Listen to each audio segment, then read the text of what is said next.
Hello and welcome to Monster Monday. We're wrapping up the Giant series with the last of the proper giants, the King of Kings, the Lord of Lords, the highest in the ordering. I'm speaking, of course, about the Storm Giant.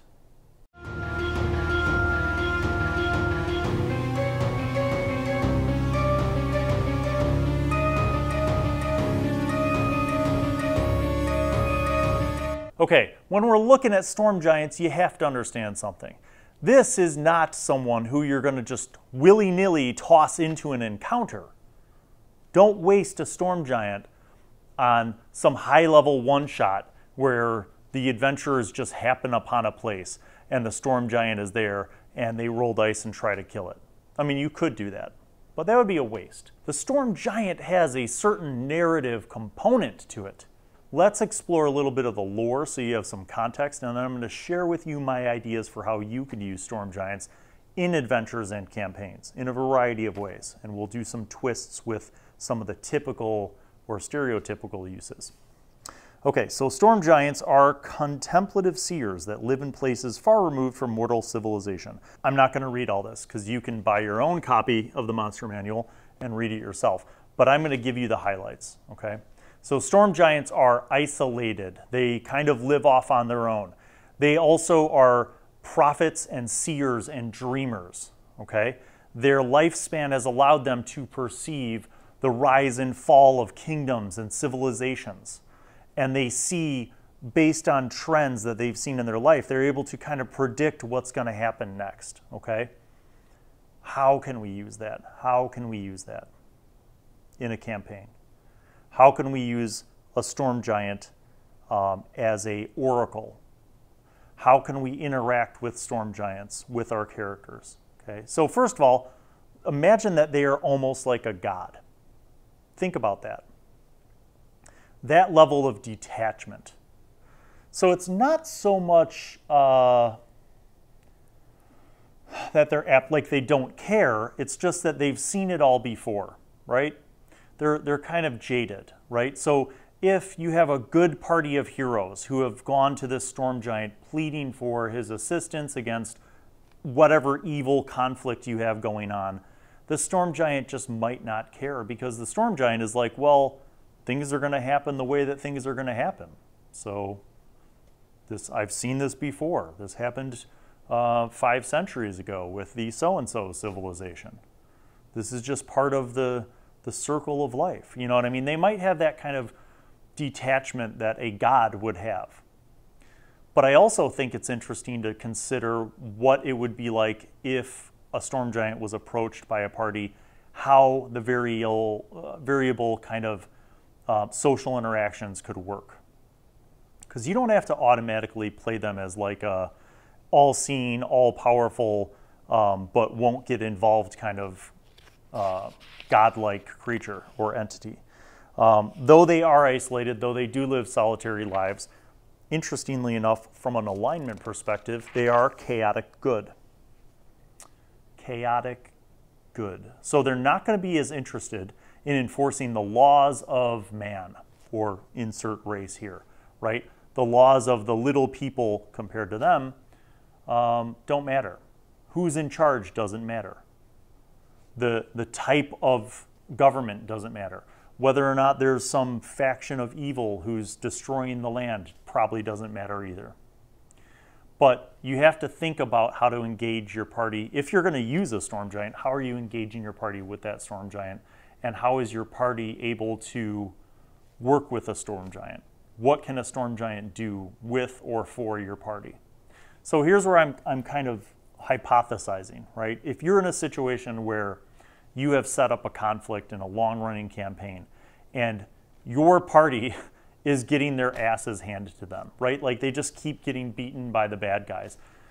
As players, not even as the characters, as players, they might have like a little bit of, you know, a struggle with that kind of scenario.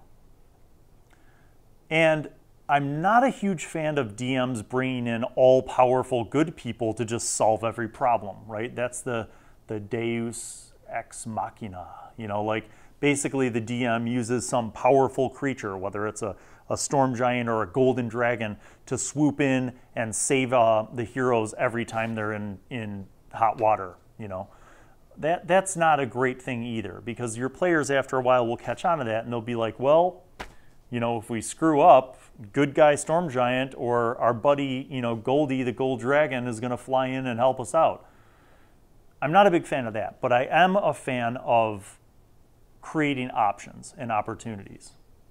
So if your party learns of the existence of a storm giant, and if your party is thinking about maybe reaching out to that storm giant for help, you could have other kind of intermediary NPCs who reveal things, who reveal lore about the storm giants, or who maybe, you know, tell the party where the storm giant lives, or even some like ranger or guide who's willing to take the party to the storm giant's domain, but with warnings about, you know, being respectful towards the storm giant and you know, treating them as you would the most reverent of you know, gods or entities that are immensely powerful. And in that, you create a situation where the party now has to decide, how are they going to interact with this storm giant? Maybe they decide to appeal to the storm giant's ego, and they're going to basically say, you know, like they're going to flatter and bow and, you know, offer whatever services they can in return for the storm giant's help with whatever conflict they have going on. And I would say don't rush through that. Let that linger. Let it play out. And here's what I'm kind of thinking of. If you have seen the movie Fight Club, you'll know that there's a part in the movie Fight Club where Fight Club it becomes more than just Fight Club. It becomes like Operation Mayhem. And they start recruiting people, and they make the recruits like stand out on the front porch in like day, night, rain, snow, you know, blistering heat, and they come out and they ridicule them until finally they've broken them down, and then they let them in. I'm not saying the storm giant has to like ridicule them, but like maybe the storm giant is not easily swayed, but is like, I will think about this. And then they have to kind of like wait patiently. So kind of draw it out a little bit, draw out the interactions.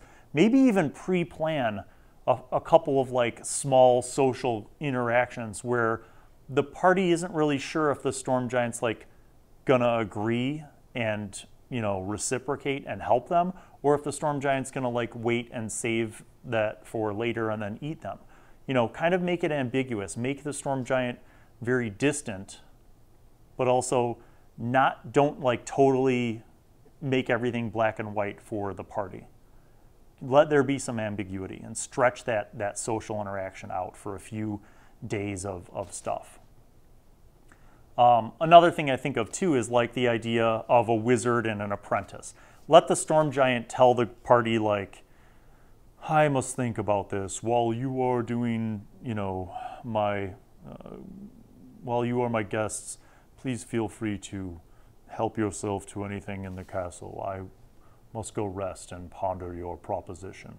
And then maybe the party's like just wandering the castle and finds out that there's like strange creatures who live in this castle. And then maybe the storm giant tells him that there's like an infestation of pesky rodents, and that, you know, would they be so kind as to eliminate the infestation of pesky rodents? And then they find out that the pesky rodents are like dire rats or something, I don't know, you know, something actually challenging, or undead purple worms. I don't know. But, you know, something that's actually scaled up to meet whatever levels they're at. So in this way, you kind of begin creating a relationship. And it's not even, it doesn't even have to be inherently manipulative, but the storm giant basically is taking his time, because what's his rush, right? Like think about like Lord of the Rings and Treebeard, the Ent. You know, like everything that the Ents did was very drawn out and slow. Well, you could kind of take a little bit of influence from that as well for your storm giants. And, you know, it's not that they're not going to help out the party, but they kind of have their own way of doing it. So this creates like a little bit of a baseline change from maybe how your party approaches things. And if they're patient, and if they play their characters consistently and respectfully towards the Storm Giant, maybe after a while the Storm Giant says, I have deliberated and dreamt of the future of this outcome. I will help you, but I will need you to perform these tasks in return. And then you come up with these side quests, these side missions for the party to complete in order to earn the allegiance and the assistance from the Storm Giant. So here's an example, and I've referenced this in other videos, but there was a campaign with the Gaming Weekend guys campaign where we had to not kill, but immobilize a Tarrasque in order to harvest its gizzard long enough to harvest its gizzard and then put it back to sleep to bring that to a golden dragon, to get the golden dragon to help us do this thing. It was a mega quest, god level quest, high level. But like we had to do a hugely important thing that seemed nearly impossible in order to gain the allegiance of this gold dragon, to get that gold dragon to give us a thing to give to another more powerful creature. And it was this series of side quests, okay? These side quests stretched on for many sessions of the game. So you could really take the Storm Giant as an NPC and a plot device to create multiple adventures that are all kind of interconnected to the core overarching, umbrella that is your campaign narrative. And if you want to keep it player driven, if you're concerned right now and you're like, Bill, this sounds a lot like you're railroading the party into doing A mission to get to B mission to get to C mission to get to the Storm Giant, it doesn't have to be that way. You can keep it flexible. And the party can always say no. They could say, you know what, going to kill this mummy or this lich so that we have your allegiance is not worth it. Then they do, Don't over prepare it, but just create these threads, these possibilities. And if the party takes the bait and they want to do that, then you have those options there. Okay, another thing to consider is, what if you don't have an all-powerful Storm Giant? What if you have a relatively young Storm Giant who actually is kind of in the game, so to speak? And maybe you have a party that's a little more manipulative. Instead of being respectful, they're trying to play the young Storm Giant by basically baiting him and saying like, hey, well, listen, man, I know you don't want to get involved in our game, but there's this archdevil that's threatening the lands below, and your mountain's next, something like that.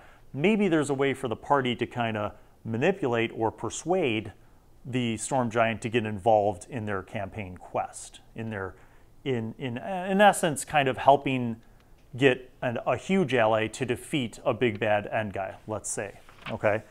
If they do that, you can modify how a Storm Giant behaves because you change the nature of that Storm Giant's existence. Maybe this Storm Giant hasn't established himself quite yet in the Ordning and feels challenged by whatever faction is opposing it. So maybe your party is able to persuade a Storm Giant to get into whatever conflict it is that they're involved in easier than they would maybe an elder, more established Storm Giant, okay? Another way that you can use Storm Giants is just as a plot device where they don't necessarily take sides, but they share their oracular wisdom. They share their perceptions and predictions about what's going to happen.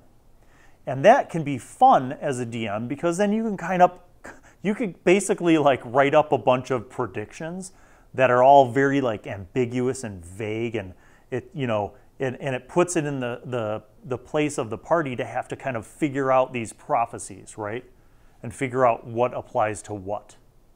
And maybe some of the prophecies are not entirely accurate, or some of them are flawed prophecies, or some of them are accurate, but who is who in the prophecy is ambiguous. So you can use the Storm Giant as just a really cool oracle in your campaign, where they never necessarily get involved, but maybe the party seeks their counsel. And you could even tie in the side quest things to that. So you can have a storm giant who's like, look, I'll tell you what's going to happen. I will give you my prophecy, and you might be able to change the future before it's too late, but you're going to do this for me, or you need to bring me this, right? So you could still have side quest options in trade for that service of their predictions. There are a lot of kind of cool ways to use these guys. Let's look at their stat block, because I think most parties aren't going to be like, I roll initiative, I attack the storm giant. But let's say you have a group of dummies who just want to do that, or maybe you have like an evil party, and the evil party has a directive from their big bad end god or archdevil or demon to go take out this storm giant and take his special whatever power that he has or item that he has, right? So maybe they do have to fight him for some plot reason. But this is the stat block for the storm giant, which is actually not, I'm going to be honest with you, I thought these guys would be a lot more badass at challenge rating 13. They're not weak by any stretch, but it was kind of a surprise to me. So their armor class is 16, which is not really huge. They do have a vast amount of hit points. The average they give here is 230, but if you add up the hit points, it says 20 D12 plus 100. 20 D12 plus 100. So you could definitely bump that up if you needed to. They have a land speed of 50 and a swim speed of 50. We'll get to that. They have stupid high saving throws in strength and constitution. I mean, they basically don't have a single dump stat. Their lowest stat is dex, and even that's a 14. They have 29 strength, 20 con, 18 wisdom, 18 charisma, damage resistance to cold, damage immunity to lightning and thunder, passive perception of 19. They are amphibious. They can breathe air and water because they're storm giants. They can live under the water. They can live up on a mountain.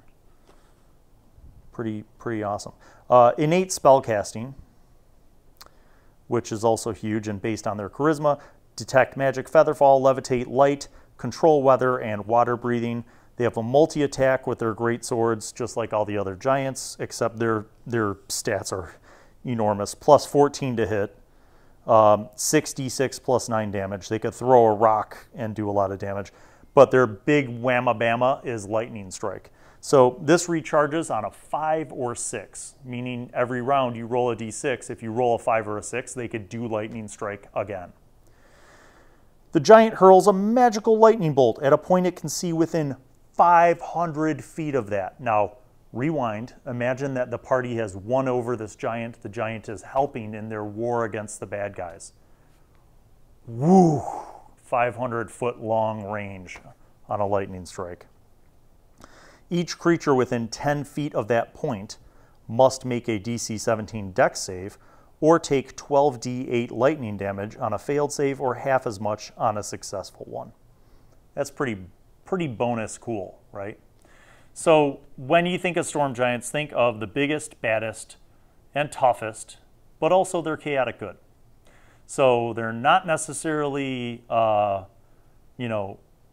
defenders of the law and justice, but they're inherently going to be good.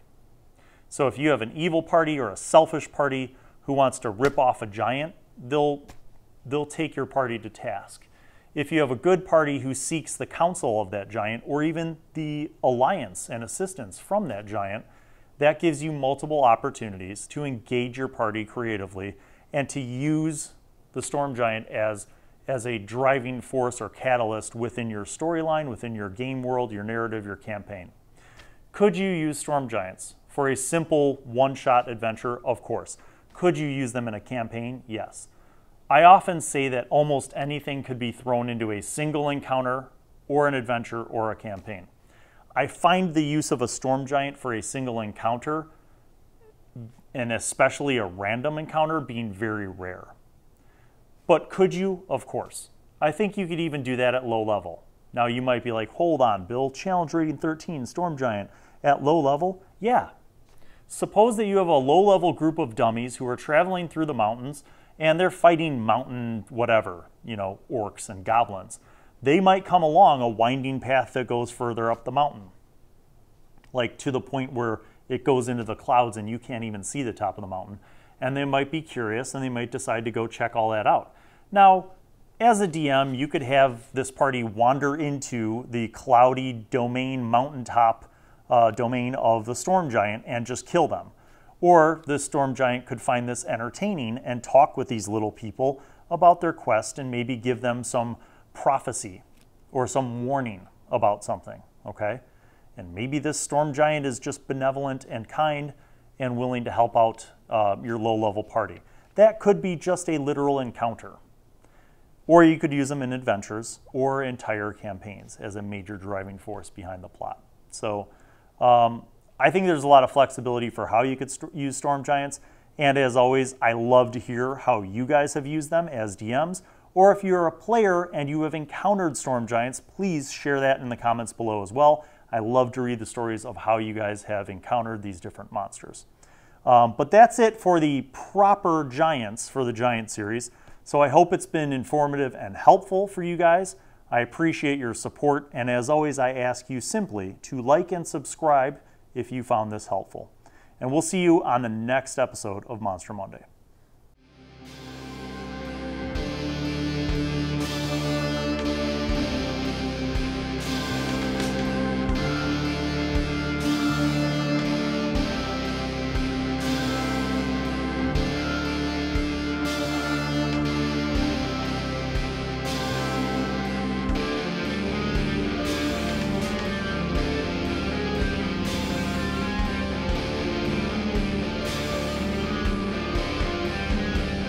Da-da, da-da,